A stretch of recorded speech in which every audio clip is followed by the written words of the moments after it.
어려운 일을 겪으면 너무 괴롭지만 좋은 점이 하나 있습니다.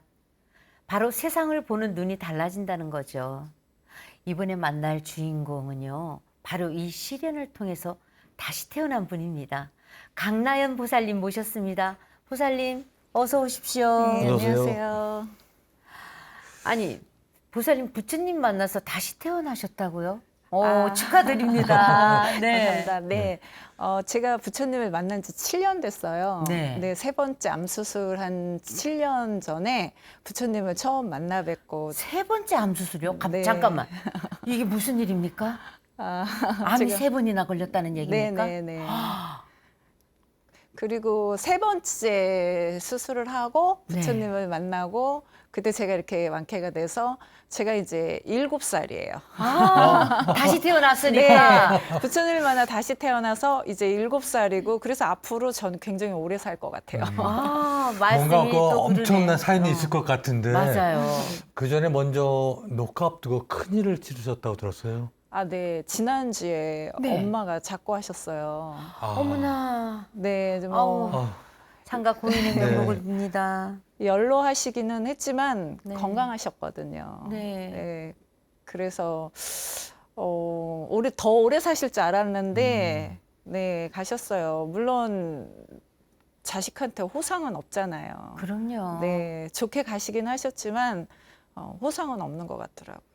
맞아요. 저희도 봄에 시아버님, 이제 이충희 씨 아버님을 하늘나라로 보내드렸는데 진짜 자식된 마음은요. 부모님이 천수 만수를 누리기를 항상 저희 곁에서 있기를 맞아요. 원하잖아요. 근데 네. 그건 뜻대로 안 되는 것 같아요. 네. 네. 배웅은 잘 하셨습니까? 아, 네. 저희 남편한테 이렇게 꽃이 굉장히 많이 들어오더라고요. 조화가. 네. 그거 네. 화환이. 네. 네. 그래서 너무나 많은 꽃이 들어오니까 오빠들이 우리 막내 덕분에 엄마가 꽃길을 가셨구나라고 하더라고요. 네. 고맙다고. 그래서 순조롭게 잘 가셨어요. 그리고 저는 이제 방송도 있었고 또 미국 갈 일도 있고, 그리고 또 초파일에는 또 백담사 절에도 가기로 돼 있고 막 네. 그런 게 많이 있었는데 속으로 걱정은 되더라고요. 그런데 저희 엄마는 마치 그걸 안 듯이 그걸 다 피한 미리 피하면서. 예, 아. 가시더라고요. 그래서 엄마가 날 위해서 그랬나라는 생각도 좀 들었었어요. 무엇보다도 장례를 치르면서 네. 감사할 일이 많으셨다면서요. 네. 장례 치르면서도 굉장히 장례가 큰일이라고 하더라고요. 큰일이죠. 예, 큰일인데 굉장히 순조롭게 잘 진행이 되는 거예요.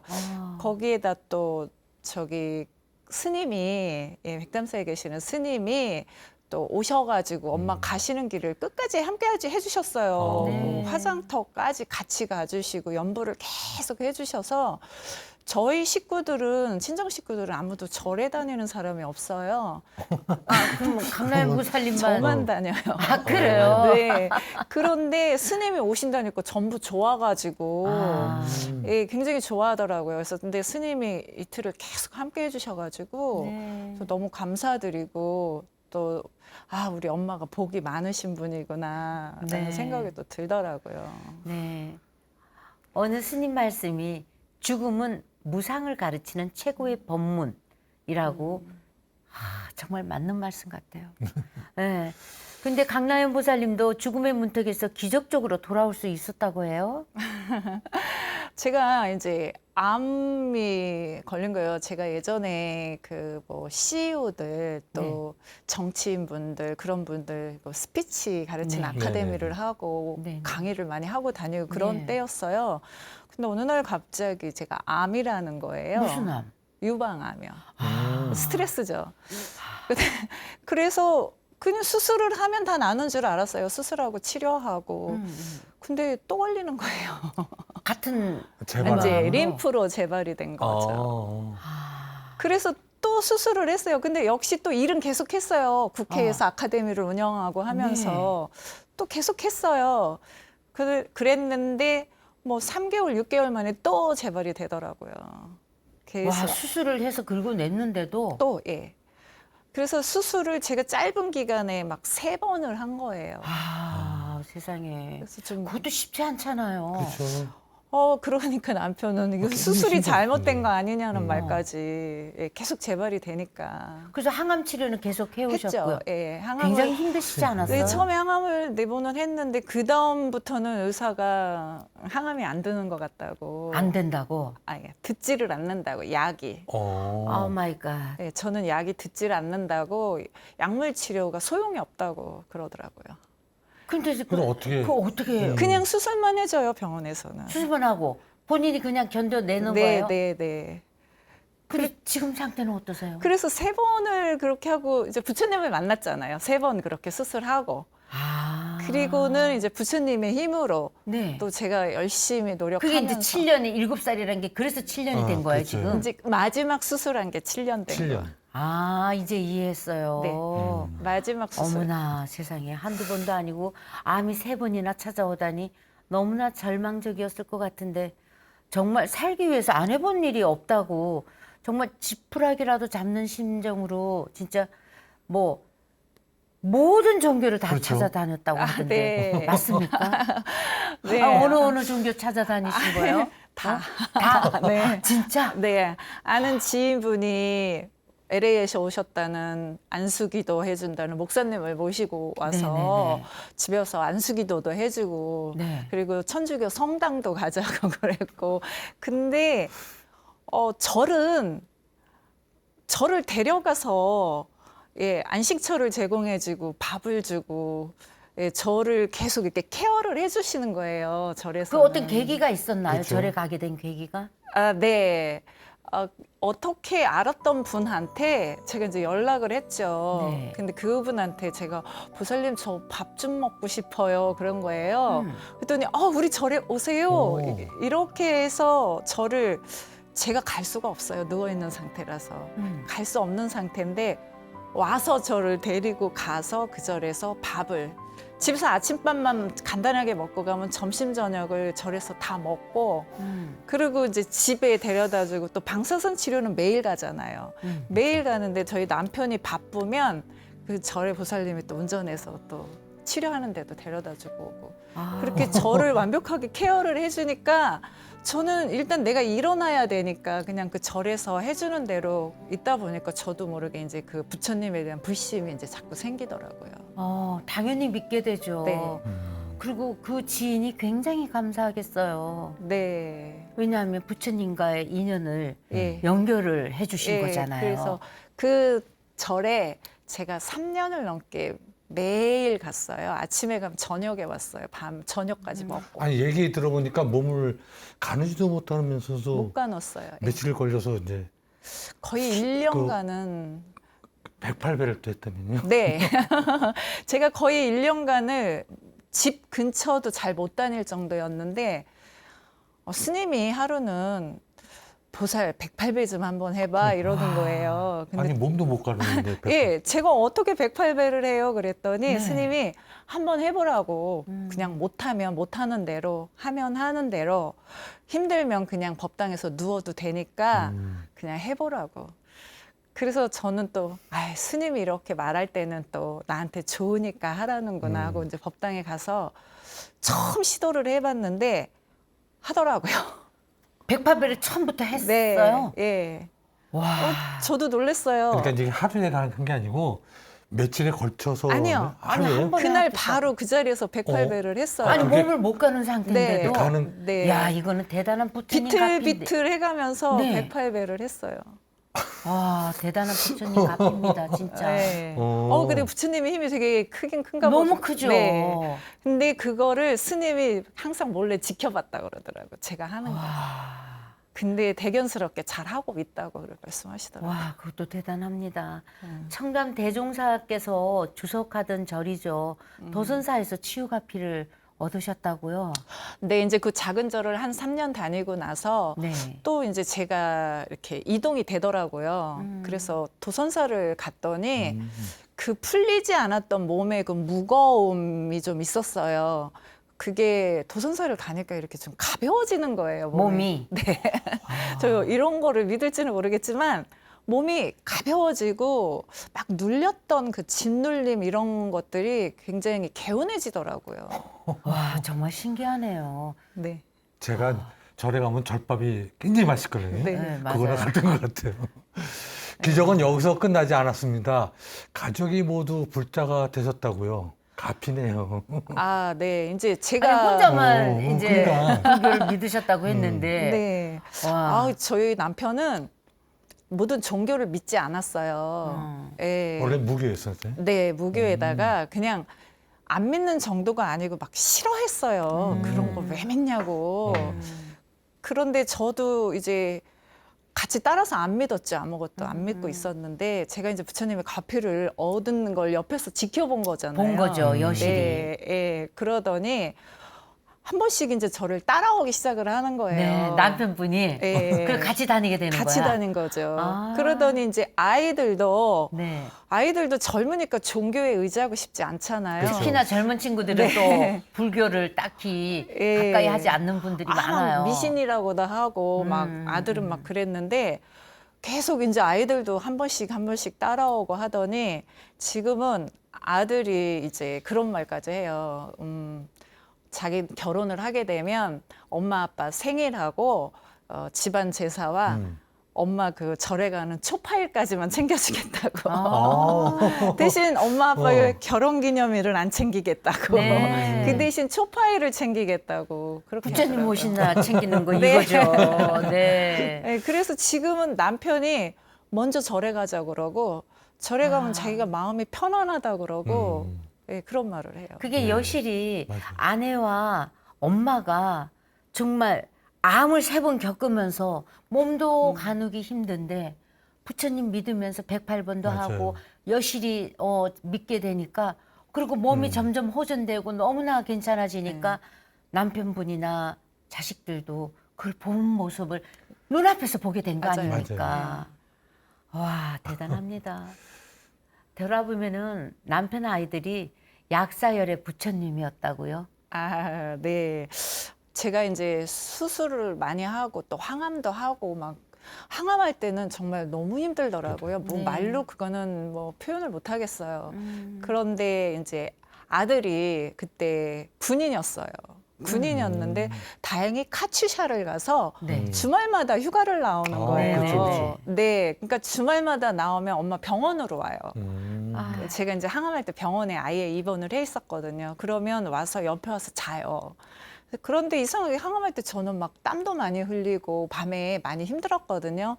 그때마다 일어나서 물수건도 대주기도 하고 막 아들이 이제 주말마다 오면 아빠는 주말에는 쉬라고 자기가 대신 한다고 그러고 딸은 또 그때 중국에 유학을 가 있었어요. 근데 엄마가 암 걸렸다고 하니까 집에로 온다고 엄마한테 온다고 하는데 아니 이튿날 오면 비행기 타고 바로 2시간이면 올 거리에서 기차를 타고 17시간을 돌아서 다른 도시로 해서 거기서 비행기를 타고 집에 거의 20시간 넘어서 온 거예요. 아우, 그래서 왜 그렇게까지 오냐고 엄마 어떻게 되는 줄 알고. 그렇죠. 네. 온 가족이 오로지 엄마한테로 네. 집중할 수밖에 없죠. 네.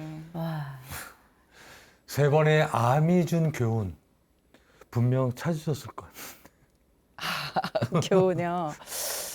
아, 보니까 이 세상에는 정말 내가 원하는 대로 내가 마음먹은 대로 가지는 거는 아니었던 것 같았어요. 맞아요. 제가 생각하고 보니까 분명히 정해진 것이 있고 그곳으로 내가 이렇게 정해진 대로 가야 되는데 저는 예전에 조금 혼자 스스로 잘난 맛에 살았던 것 같아요. 왜냐하면 남들이 모르는 걸 나는 알고 있고 나는 그걸 또 그들에게 가르쳐주고 하는 그게 조금은 저는 제 생각에는 저분들이 모르니까 내가 알려줘야 돼라고 생각은 했지만 그게 어떻게 보면 좀 거만할 수도 있었어요. 거만하고 오만했던 것 같아요. 그때는 몰랐어요. 근데 그렇죠. 지금 지나고 나서 보니까 내가 조금 거만했던 것 같다. 예, 지금 보니까 그럴수록 더 내가 겸손했어야 되고 더 그 배우는 분들에게 좀 더 좀 따뜻하게 해줬어야 되는데 그게 아니었던 것 같아요. 그래서 지금은 이제 제가 제 스스로가 굉장히 이렇게 겸손해지는 거에 많이 익숙해지고 있는 것 같아요. 아, 네. 그러니까 큰 고통을 한번 음. 겪고 나니까 세상이 눈이 다시 떠지는 거죠. 아 근데 한 번, 두 번도 몰랐잖아요. 제가 세 번씩이나. 번에서 알았잖아요. 네, 무엇보다도 부처님 가르침을 알게 되면서 삶의 많은 부분에 큰 변화가 생겼다고요. 네, 이제 부처님의 가르침을 보면서 제가 제 스스로 하는 것들이라고 생각을 했지만 그것도 부처님의 뜻이었던 것 같고 제가 이 길로 가고 있는 것도 부처님의 뜻인 것 같고 이제는 모든 게 제가 스스로 하는 게 아니구나라는 생각을 좀 많이 하게 됐어요. 보는 눈이 다 달라지는 것 같아요. 달라지더라고요. 맞아요. 예, 세상에 보는 어. 눈이 달라지고 음. 또 옛날에는 굉장히 분별심이 강했어요. 음. 좋은 사람, 싫은 사람. 이게 아주 강하게 좋은 사람은 그냥 좋고 싫은 사람은 너무 싫은 거예요. 그래서 그냥 안 봐. 이런 식으로 강하게 그랬는데 지금은 좋고 싫고가 뭐가 있겠어요. 다 그냥 함께 가는 거고 다 부처님 안에서 다들 가는 건데 이게 굳이 좋고 싫을 게 뭐가 있을까. 그냥 분별심을 조금 없애자라는 거가 그냥 처음에는 인위적이었어요. 근데 지금은 그냥 자연스럽게 사람을 보면 좋고 싫은 거는 분별은 돼요. 그렇지만 그렇죠. 굳이 좋을- 내색하지 않고 네. 굳이 싫어도 그러려니 뭘. 하고 이해하고 네네. 네. 그게 되더라고요. 그리고 또 아프고 난 뒤 보시하는 습관이 또 생겼다고요. 아, 보셔. 원래 그전에는 보시를 안 했었어요. 몰랐으니까. 그치 부처님을 네. 알게 몰랐으니까 못했으니까. 그냥 주변 사람들에게 밥만 잘 사주면 저는 그게 그게 뭐 보시예요. 좋은 일 하는 거다만 생각을 했어요. 그것도 그래서 보시거든요. 예, 대부분이 사람들을 만나면 제가 밥을 사고 막 그걸 많이 했는데 이제 절을 다녀보니까 이 보시라는 게 이제 있는 거예요. 뭐 육법공양도 있고 그렇죠. 또 무슨 뭐 대중공양도 있고 무슨 보시도 있고 보시 종류가 이렇게 많아요. 그래서 제가 7년밖에 안 됐지만 다 해본 것 같아요. 예, 그 개금 보스 뭐 불사 네. 이런 것도 네네네네. 해보고 육법공양도 해보고 대중공양도 해보고 네. 그 매번 내는 것도 해보고 절 새로 지은 곳에 네. 또 예, 그 불사하는 네네. 것도 해보고 근데 기회가 그렇게 오더라고요. 저는 맞아요. 이것도 그게 또- 인연인 것 같아요. 맞아요. 그것도 기회거든요. 네. 부처님이 주신 기회거든요. 네. 그 뭐 감사한 건 보살님께서 오늘부터 또 우리 붓다의 가족이 되어 주신답니다. 어떻게 동참할 마음을 내주셨어요? 아니 붓다에 10,000원을 내고 계속 가입을 하는 거래요. 그래서 저는 아이고 10,000원 가지고 뭐를 하지? 10,000원밖에 안 달라지 이렇게 생각을 했었어요. 근데 생각을 해보니까 나는 비록 10,000원이지만 그렇죠. 많은 사람이 동참을 했을 때는 그 그럼요. 10,000원이 크게 예, 큰 돈이 되고 네. 또 그게 같이 좋은 일에 맞아요. 할 수 있다라는 걸 생각을 하니까 좀 기쁘더라고요. 아, 제대로 알고 계십니다. 네. 네, 아니요. 우리 카메라 보고 네. 직접 우리 붓다의 회원이 되어달라고 아. 우리 시청자 여러분께 한 말씀 해주시죠. 네. 이 TV를 보고 있는 시청자 여러분, 저를 아는 분이나 모르는 분이나, 예, 붓다회 회원이 돼서 10,000원이죠? 네. 그렇죠. 10,000원이에요. 10,000원이면 요즘은 커피값 한 잔 맞아요. 정도도 그렇죠. 안 되는 것 같아요. 그러면 좋은 일에 동참하는 거니까 전부 붓다회에 가입해서 우리 좋은 일에 같이 동참했으면 좋겠습니다. 네, 감사합니다. 네, 그거 아세요? 주머니는 내 것에 넣기 위한 것이기도 하지만 안에 든 것을 꺼내서 나누는 용도로도 쓰이는 사실이요. 그럼 주머니에 손을 자주 넣어야겠네요. 그죠? 네. 더 많이 나누기 위해서 말이죠. 그죠? 이왕이면 주머니가 크면 좋겠네요. 가끔 이런 경험하게 됩니다. 내가 말도 못할 정도로 힘든데 불교 TV에서 내 마음 알아주는 법문이 딱 귀에 들리는 그럴 때 정말 가슴에서 울컥합니다. 이럴까 저럴까 마음의 가피를 잡지 힘들 때 나에게 딱 맞는 지혜의 법문이 들리는 경험 네. 얼마나 많아요. 그죠? 그러니까요. 감사합니다는 듣는 공덕, 보는 공덕 쌓으면서 법보시 공덕도 함께 쌓는 시간입니다. 붓다의 후원 전화 185-0108번입니다. 여러분 한 분 한 분에 걸어주시는 전화 한 통화가 이 세상을 불국토로 만드는 씨앗이 됐으니까요. 그죠? 그럼요. 많은 동참 부탁드립니다. 네, 어느덧 마무리할 시간인데요. 이제 7살 강나연 보살님, 앞으로 어떤 삶을 살고 싶으신지요? 이제 7살밖에 안 됐으니까 앞으로 할 일이 많잖아요. 많죠. 많이 할 수 있고. 네. 그래서 이제 저처럼 아픈 분들, 몸과 마음이 아프고 지친 분들을 위해서 쉴 수 있는 쉴 공간을 만들려고 제가 지금 진행을 하고 있어요. 아, 그래요? 네, 그래서 그곳에 와서 쉬고 힐링이 돼서 다시 치유가 되고 또 일상생활에 와서 또 열심히 일할 수 있고 자기 일에 전념할 수 있게 그런 거를 제가 지금 진행을 하고 있고요. 또 더 나아가서 요즘 미국이나 뭐 캐나다 이런 그쵸, 서방 외국에서 많이, 국가들이 네. 굉장히 불교를 선호를 해요. 네. 그래서 가서 제가 이제 부처님의 가피도 전하고 이렇게 다니면서 그런 강연도 하고 이제 그렇게 살아갈까 생각하고 있어요. 와, 너무 좋습니다. 보살님은 복지울 계획이 다 있으십니다. 꼭 그 소원 회양하길 바랍니다. 강나연 보살님 오늘 건강하시고요. 네. 그다음에 오늘 함께 해주셔서 너무 감사합니다. 아, 감사합니다. 감사합니다. 네. 만남이 있으면 이별이 있듯이 아쉽지만 이충이체란에 감사합니다는 오늘을 끝으로 여러분과 인사를 드리게 됐습니다. 귀한 인연으로 프로그램에 출연해 주신 모든 분들, 무엇보다 지금까지 감사합니다를 사랑해 주신 여러분께 진심으로 감사의 말씀드립니다. 어디에 있든 주인이 되라는 임재선사의 법어 수처작주 마지막 한자를 복으로 바꾸면요. 수처작복이 되겠지요. 수처작복. 어떤 상황이든 어떤 곳에서든 복을 짓고 산다면 매일이 행복이겠지요. 저희는 늘 수처작복하며 곧 여러분과 좋은 인연으로 다시 뵙겠습니다. 성불하세요.